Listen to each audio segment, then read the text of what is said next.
It has been almost 10 months since Sarah disappeared. The police closed the case 6 months ago. Runaway teenager, they said. No evidence of foul play. They handed us back the doll's eye in a small plastic bag, like it was just another piece of lost property. My mother hasn't spoken more than 3 sentences a day since then. My father pretends to work late, so he doesn't have to come home to the silence. I couldn't pretend anymore. On the night of January 26th, 2026, yesterday, I took the old car, the one we used to escape in 2019, and drove back to the village alone. I didn't tell anyone. I left a short note on the kitchen table. I'm going to end it. Don't follow me. The road hadn't changed. Same potholes, same broken streetlights, same smell of pine and damp earth when you get close to the mountains.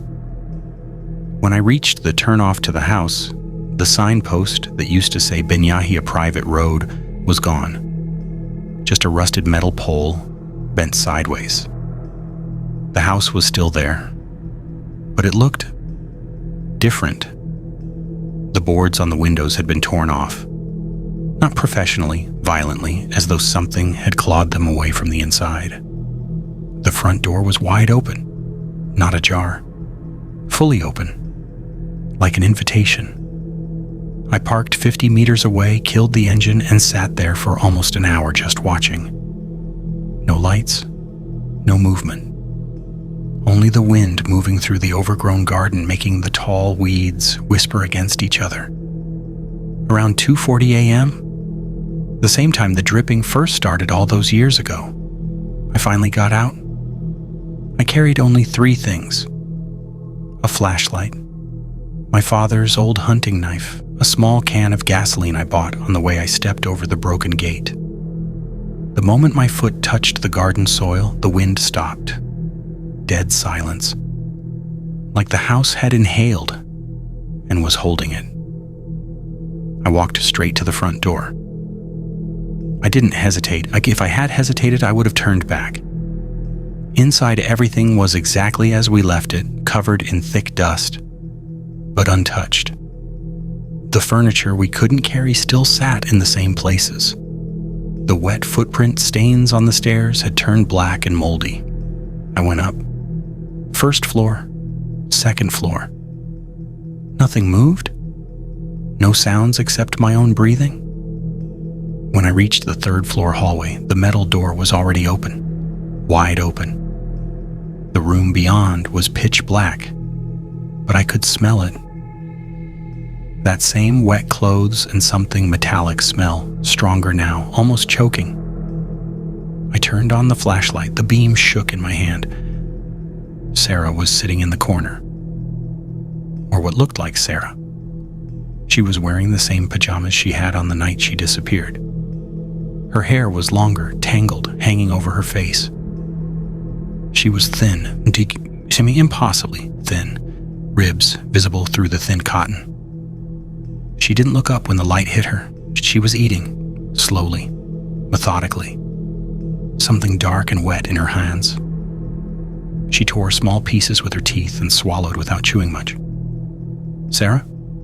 My voice cracked. She stopped, slowly tilted her head, then she spoke, in her own voice, soft and tired. "You came." I took a step forward. "We have to leave, right now." She smiled, too wide. "I can't. He won't let me." "Who?" She lifted her head fully. Her eyes were gone, just empty sockets, black and glistening like wet tar, but she was still smiling. "The one who was hungry." I heard it then, from behind me. Slow footsteps coming up the stairs. 1, 2, 3. Pause. 1, 2, 3. Pause. Getting closer. I turned. Nothing on the stairs, but the footsteps kept coming. Sarah whispered, "He's been waiting for you. He said if the brother comes back, he'll let me go."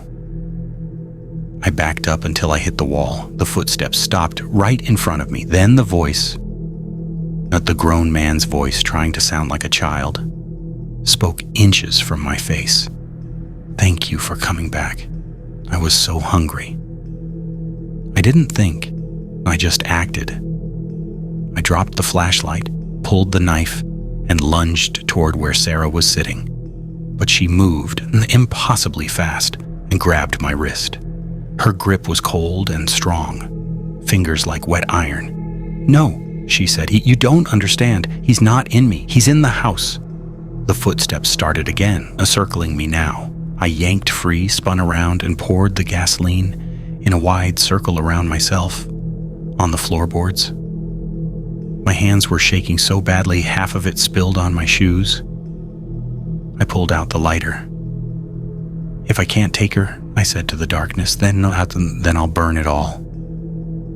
Sarah, or whatever was wearing her, stood up slowly. She tilted her head again. "You think fire will stop him? He doesn't live in the body, he lives in the waiting." I flicked the lighter. The flame caught the gasoline instantly.